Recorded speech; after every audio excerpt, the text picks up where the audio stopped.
உங்கள் வாழ்க்கையில் நீங்கள் ஒரு அற்புதமான கம்ஃபர்ட் ஜோனில் இருக்கீங்கன்னாவே உங்களை ஒரு மாபெரும் மாயை சூழ்ந்து மறைத்து உங்களையே அறியாமல் உங்களை லாக் பண்ணி வச்சிருக்குன்னு அர்த்தம். நம்ம எப்போ பார்த்தாலும் நம்ம வாழ்க்கையை குடும்ப வாழ்க்கையாகவே வாழ்ந்துட்டுருக்கோம். பொண்டாட்டி பிள்ளைங்களுக்கு பிடிச்ச மாதிரியே வாழ்ந்துட்டுருக்கோம். அம்மா அப்பாவுக்கு பிடிச்ச மாதிரி வாழ்கிறோம். வாத்தியாருக்கு பிடிச்ச மாதிரி வாழ்கிறோம். ரோட்டில் போகிறவனுக்கு பிடிச்ச மாதிரி வாழ்கிறோம்.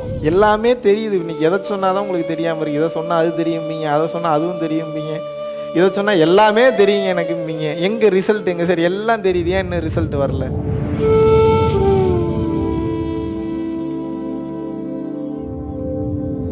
உங்கள் அறிமுகம் வந்து யூடியூப் மூலமாக தான் கிடச்சிது.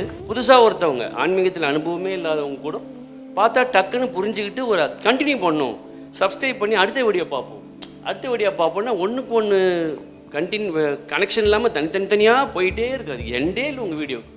இன்றைக்கெல்லாம் பார்த்துக்கிட்டு இருக்கலாம். அதை பார்த்த உடனே சரி லைவில் சாரை வந்து பார்க்கணும், அவர் ப்ரோக்ராம் கேட்கணுன்னு அவங்க தான் ஆசைப்பட்டாங்க. 2 பேரும் வந்தோம். ரொம்ப சந்தோஷம். நீங்கள் ஒரே வார்த்தையில் சொல்லணுன்னா நான் அடிச்சுக்கிறேன் போய்க்கிறேன்றதோட உயிரை கொடுத்து சொல்லி கொடுத்தீங்க.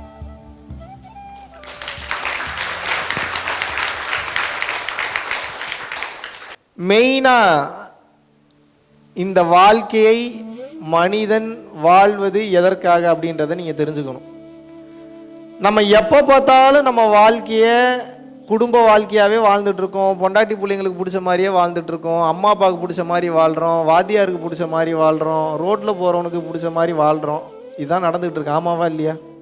நமது வாழ்க்கையை முழுக்க முழுக்க நம்ம வந்து இப்படியே நம்ம வீட்டுக்காரங்களுக்காகவும் நம்ம குழந்தைங்களுக்காகவும் நம்ம மனைவிக்காகவும் நம்ம அப்பாவுக்காகவும் நம்ம அம்மாவுக்காகவும் எப்போ பார்த்தாலும் அடுத்தவங்களுக்காகவே வாழ்ந்துட்டு இருந்தீங்கன்னா உங்களது வாழ்க்கையை நீங்கள் எப்போது வாழப்போகிறீர்கள்? இவ்வளோதான் என் கேள்வி. முதல்ல எப்படி வாழணும் தம்பி? முதல் கேள்வி. ரெண்டாவது, ஆல்ரெடி நான் நல்லா தானே இருக்கேன், நான் ஏன் நல்லா வாழணுன்ற கேள்வி. 2 சினாரியோ தான் ஒஸ்ட்டு சினாரியோவில் இருக்க போகுது. ஒன்று எப்படி வாழணும், இன்னொன்று நான் நல்லா தானே இருக்கேன்.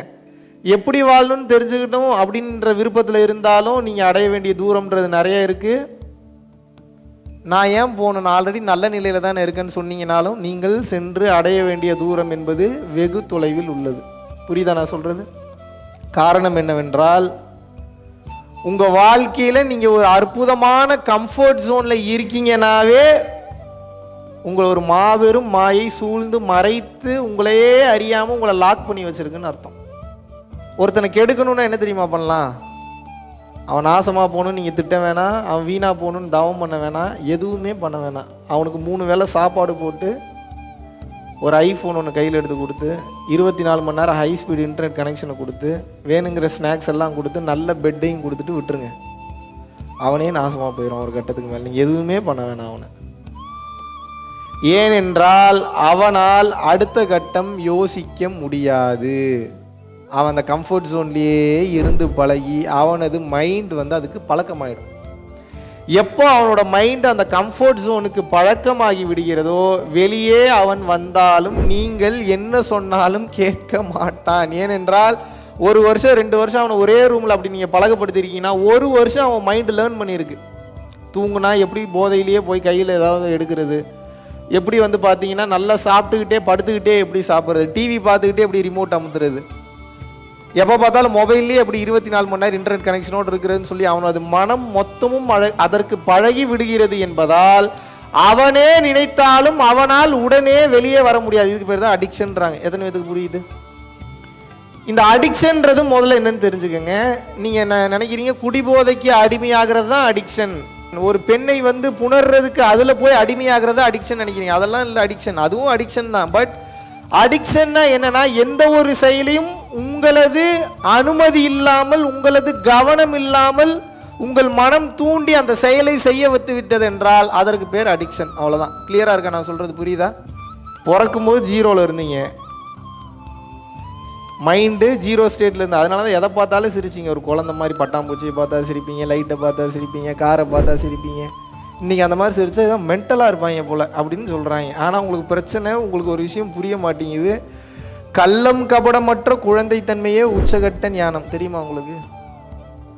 எல்லாமே தெரியுது. இன்றைக்கி எதை சொன்னால் தான் உங்களுக்கு தெரியாமல் இருக்குது. இதை சொன்னால் அது தெரியும்பீங்க, அதை சொன்னால் அதுவும் தெரியும்பீங்க, இதை சொன்னால் எல்லாமே தெரியுங்க எனக்கும்பீங்க. எங்கே ரிசல்ட் எங்கே? சரி எல்லாம் தெரியுது, ஏன் இன்னும் ரிசல்ட் வரல? எல்லாவற்றையும் தெரிந்திருப்பதற்கு பெயர் ஞானம் அல்ல, எல்லாவற்றையும் புரிந்திருப்பதற்கு பெயரும் ஞானம் அல்ல. ஏதோ ஒன்றை உணர்வுபூர்வமாக ஆழமாக உணர்ந்து விட்டீர்கள் என்றால் அதுதான் ஞானம். இதை திருவள்ளுவர் ரொம்ப கிளியரா சொல்லி புரிய வச்சிட்டார். ஒரே வார்த்தையில் என்ன சொல்றாருன்னா, நீங்க எவ்வளவுதான் வேலை இந்த உலகத்துல பார்த்துட்டு இருந்தீங்கனாலும் சரி, பிறவி பெருங்கடல் நீந்துவர் நீந்தார் இறைவனடி சேராதார் அப்படிங்கிறார். அப்படின்னா என்ன? பிறவி என்பது பெரும் கடல்பா, இந்த பெரும் கடலை நீங்கள் நீந்தி கடந்துதான்ப்பா ஆக வேணும். நீங்க செய்யற வேலையே நீங்க செஞ்சுட்டு இருந்தீங்கன்னா, எப்போ பார்த்தாலும் வீட்டு வேலை செய்யறது, பொண்டாட்டி பிள்ளைங்களுக்கு தேவையான வேலை செய்யறது, ஊர் சுத்துறது, ஜாலியா இருக்கிறது, இதே நீங்க இதெல்லாம் பண்ண வேணாம்னு சொல்ல, இதெல்லாம் டைம் பாஸ்க்கு பண்ணக்கூடிய வேலைகள். வீடு கட்டுறது, குழந்தைய பார்த்துக்கிறது, பொண்டாட்டி பிள்ளைங்களை பார்த்துக்கிறது, மற்ற எல்லாரையும் பார்த்துக்கிறது எந்த செயல் என்று அவர் சொல்கிறார் என்றால், இது அனைத்தும் உங்களது லைஃப்ல டைம் பாஸுக்கு நீங்கள் செய்யக்கூடிய செயல்கள். ஆனால் இந்த பார்ட் டைம் ஜாபை கடந்து உங்களோட ஃபுல் டைம் ஜாப் எது என்று நீங்கள் கேட்டீர்கள் என்றால், சத்தியமாக அடித்து சொல்கிறேன், நீங்கள் இறைவனை அடைய வேண்டியது மட்டும்தான். நான் சொல்ல, திருவள்ளுவரே சொல்றார்.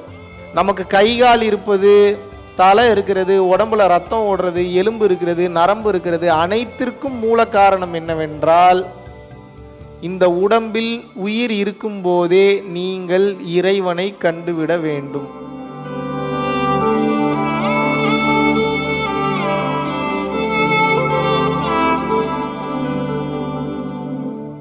பல லட்சம் மக்களுக்கு உணவளித்து அவர்களுடைய பசிப்பினியை ஆற்றுவதற்குண்டான ஒரு மாபெரும் வாய்ப்பை அந்த பிரபஞ்சமும் மக்களாகிய நீங்களும் இன்றைக்கு நமது அறக்கட்டளைக்கும் அறக்கட்டளையினுடைய நிர்வாகிகளுக்கும் மற்றும் தன்னார்வ தொண்டர்களுக்கும் நீங்கள் வழங்கியிருக்கின்றீர்கள். அதன் மூலியமாக பல உயிர்களுக்கு அன்னதானம் பண்ணிட்டு இருந்திருக்கோம். பல உயிர்களுக்கு பாத்தீங்கன்னா வஸ்திர தானம், துணிமணி எடுத்து கொடுத்துருக்கோம்.